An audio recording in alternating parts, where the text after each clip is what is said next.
Hey everyone, it's Mikki here. You're listening to Mini Mikkipedia on a Monday, and today I just want to chat a little bit about the email I sent out actually on my birthday last week. So on Thursday, 4th of July, my birthday, I thought it was 4:35, but apparently it was 5:30 p.m. I turned 47 and cannot even believe that I am 47. Like, to me, that is crazy. If you just think about everyone around you and how you view your parents or your grandparents or your children, and I guess just the ages with which we sort of perceive ourselves to be, like 47 is not the number that I come up with. I'm not who I picture when I talk about being middle-aged, but essentially, if I'm lucky, I am. So I wrote an email and a post around 47 things that I'm thinking about. And I'm not thinking about these all of the time, obviously, but these are questions or inquiries that come into my brain, which I don't often share on social media because some of which people don't love to hear. And there's a little bit of controversy around them. But of course, others are things that you hear me say all of the time. However, in light of those 47 things, I thought that I would just dive a little bit deeper into a few of them, not all of them. And of course, I will put all of them in the show notes for today's episode if you happen to miss my post or you're not on my email list, just in case you're interested, because, hey, some of you might be. So one of the first things that I want to chat about was number 8 on my list, actually, and it is that you can't get everything you need from food. And in fact, this came on the back of an email that I was sent by Michael. Thank you, Michael, asking me my opinion on multivitamin supplements. And I guess supplements in general, because often you hear, 1, you can get everything you need nutritionally from food. 2, supplements are useless and there's no point taking them, and particularly don't take a multivitamin. And I don't believe any of that really to be true. I think there is a use case for a broad spectrum multivitamin, and definitely in certain instances. 1, if you don't have an appetite for eating enough food to enable you to get the nutrients you need, taking a broad spectrum multivitamin is a good idea because you're covering your nutritional bases. 2, if you're an athlete or if you are someone else under considerable physical stress, like through your work or something like that, if you're injured or ill, then there is an additional requirement for nutrients. And I do think I've chatted about this before, but equally, this is another good use case for a multivitamin supplement. And 3rd, actually, is if you are in a calorie deficit and following a diet to lose weight, that is another good use case for multivitamin supplements because you're limiting your opportunity for nutrients. That's really just the nature of a diet when you're limiting calories. So having something that covers your nutritional basis makes sense to my mind. But of course, you need to be smart about what you take. And you guys know I'm a huge fan of Newzest, and they do sponsor our podcast, and you can save 20% using the code Mikkipedia, actually. Their Good Green Vitality Powder, which I take daily, is a broad spectrum multivitamin, and it's been formulated by experts, including our good friend Dr. Cliff Harvey, to provide nutrients in amounts that are synergistic to what we need. Now, not all multivitamins are like that. And if you get just a super cheap multivitamin from your pharmacy or supermarket shelf, they've basically just gone and put all sorts of different minerals and vitamins in there, which you're not necessarily going to be able to use. Best case scenario, worst case scenario is they've put them in amounts that are detrimental to your overall nutrient status. There are certain nutrients which compete for others in the body. For example, iron and zinc and calcium and magnesium, actually, these all sort of interact and use the same receptors to be taken up in the body. So if you have a high amount of calcium, for example, in a supplement, that's going to inhibit your absorption of iron. If you have a high amount of iron in a supplement and take your zinc alongside, that is going to inhibit your ability to uptake zinc.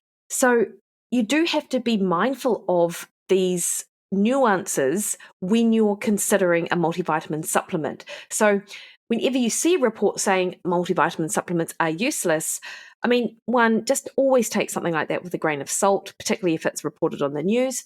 But 2, not all multivitamins are created equally. And outside of the multivitamin supplement sort of issue, from a nutrition standpoint in New Zealand alone, selenium and iodine are very difficult to get from the diet. Magnesium, almost no one gets enough magnesium from the diet, regardless of your calorie intake. And other trace minerals and micronutrients can also be difficult to obtain. So, on the base of it, despite the fact you hear some nutrition authorities saying you don't need supplements, I mean, that just shows that they actually, honestly, probably don't know what they're talking about. And I don't say things like that lightly. However, outside of the nutritional components of food, there's everything else that comes with food. And someone did email me back to say, when they saw my list, they were like, really loved your list. And when I read that you can't get everything you need from food, I think I took an unintended meaning from that, and went on to say that what they got from that was that food will not meet your emotional and all of your psychological requirements either. And whilst I didn't write it in the vein with which this woman had taken it, again, this is just such a valid point. We often use food to soothe when we are angry at someone, when we are happy, when we are trying to work through complex problems. Food is one of the things we use to distract ourselves from hard work and work in the moment and uncomfortable feelings. But you can't get what you need from food. Food will only soothe in the moment. It is not going to solve the issues. And I think for a lot of people, doing deep work and really unpacking what it is that they get from food can be a really good way to sort of move beyond this emotional eating component. And I really liked that I got that feedback on that particular point, and it is just such a valid one. So there are so many ways with which you can't get everything you need from food. And I think the more that people sort of think about it in light of how this woman had read it, I think that gives them the opportunity to explore deeper how they use food, and not just to fill themselves up, but how they might use it in place of other strategies to help them cope. Definitely worth thinking about, I think. Now, another one which I got a little bit of feedback from was, you can't be healthy at any size if you don't exercise. And this was number 20 on my list. And I think this is super important. And I had another one in the same vein, which was, if you don't exercise, you aren't healthy, even if you are lean. And this is so important. Like, often we view body size as a means to illustrate health. But if you're not moving your body, you are not healthy regardless of your size. And particularly if you carry excess body weight, even if your metabolic markers at this point in time are quote unquote in the healthy range, it doesn't mean that they'll stay that way. And humans were designed to move and to be active. And if you don't have structured exercise in your life, or you aren't living an active lifestyle, then you are not actually healthy. You are not optimizing your health. I know you guys know this. I'm just going to run through it really briefly, but exercise helps with muscle mass maintenance and, of course, your metabolism. You don't burn that many more calories, actually, because you've got muscle mass on you, but the muscle that you have is much healthier. Interestingly, there is an association between intramuscular fat, fat within the muscle, and overall health. And it's different if you're an athlete compared to if you are a sedentary individual. An athlete can use that intramuscular fat as an energy source, particularly endurance athletes who have upregulated their ability to utilize fat as a fuel source. And it is part of the substrate that they use when they're out training. So fat-adapted athletes, when they've measured it, have high amounts of intramuscular fat stored in their tissues, ready to use. The triglycerides are just fluxing through, so they're moving through the cells and they're being used as energy, and that is a really healthy thing. Intramuscular fat as a sedentary person is not healthy. It's linked to reduced muscle strength and function. It can interfere with muscle contraction and overall muscle performance. It's linked to insulin resistance and metabolic disorders. Healthy muscle tissue is crucial for our ability to uptake glucose from our bloodstream into the muscles and use it. And this also helps fuel the exercise we're doing, but regulate blood sugar levels. High muscle quality means more lean muscle tissue being laid down. Obviously, this is going to result in less intramuscular fat as well, and it improves muscle efficiency, allowing for better performance and endurance during physical activities. So for an athlete to have intramuscular fat, it's no issue and it's beneficial. For someone who isn't an athlete, they have more intramuscular fat and it is linked to more associated disease. And the thing is that you can't see this. So you can't look at an individual and know what their quality of muscle is. So a lot of people think that being lean or looking lean will equal health, but that just isn't the case. And of course, lastly, what I'll land on is that excessive intramuscular fat is associated with increased inflammation within the muscle tissue. And inflammation, it builds the foundation for chronic disease over time. And chronic inflammation can also lead to muscle degradation and reduced muscle function. Having these higher levels of intramuscular fat as a sedentary individual can also elevate oxidative stress in muscle cells, leading to cellular damage, mitochondrial damage, and impaired muscle health. So you cannot be healthy at any size if you don't exercise, and being lean does not mean that you are healthy. You still need to exercise. So that's why I wanted to include that point in these 47 things that I'm thinking about. Number 25 was that red meat isn't high in saturated fat, actually. We always hear that one of the reasons to reduce red meat consumption is because it is high in saturated fat. Let me just give you the numbers on that. If we're thinking about mince or ground beef, that might have about 30% fat, which might be your usual mince that you'd get from the supermarket, that's got about 8.1 grams of saturated fat per 100 grams. So sure, it certainly isn't low, but if you go for the leaner cut of meat, so the one that is 90% lean, you're going to have about half that, and it's going to be 4.5 grams of saturated fat in that 100 gram serving. A sirloin steak has about 4.7 grams of saturated fat per 100 grams. A ribeye steak is quite high, and you'll know it's quite marbled, right? That's got 9.2 grams of saturated fat. And a T-bone steak has about 6.9 grams of saturated fat. Pork chop has about 3.7 grams. Pork belly is quite high, quite a lot higher in saturated fat because its overall fat content is higher. Whilst it has 12 grams of saturated fat, overall, actually, only about 40% of the entire sort of fat composition is saturated fat in pork belly. A tenderloin's very lean. It's got 1 gram of saturated fat.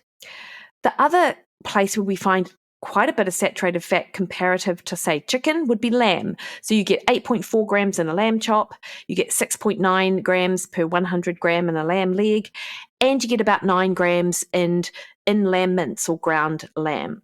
Oh, and if you have an eye fillet steak, you're getting about 3.2 grams per 100 grams. And the reason why I wanted to clarify that actually you don't get a ton of saturated fat in meat is because it's so often painted as being a villain in our diet. And we're always told to cut back our saturated fat intake. And for this reason, we need to cut back our red meat options. And if you regularly include red meat in addition to a variety of other food choices, protein choices, vegetables, it just makes up the bulk of a healthy diet. And saturated fat is so important for hormones, for our immune health, for our brain. There are so many good reasons to include it naturally occurring in food. It just sort of rolls me up when I hear that red meat is high in saturated fat, so we've got to reduce it. But you guys know how I feel about that anyway. I just wanted to illustrate the actual amounts in saturated fat.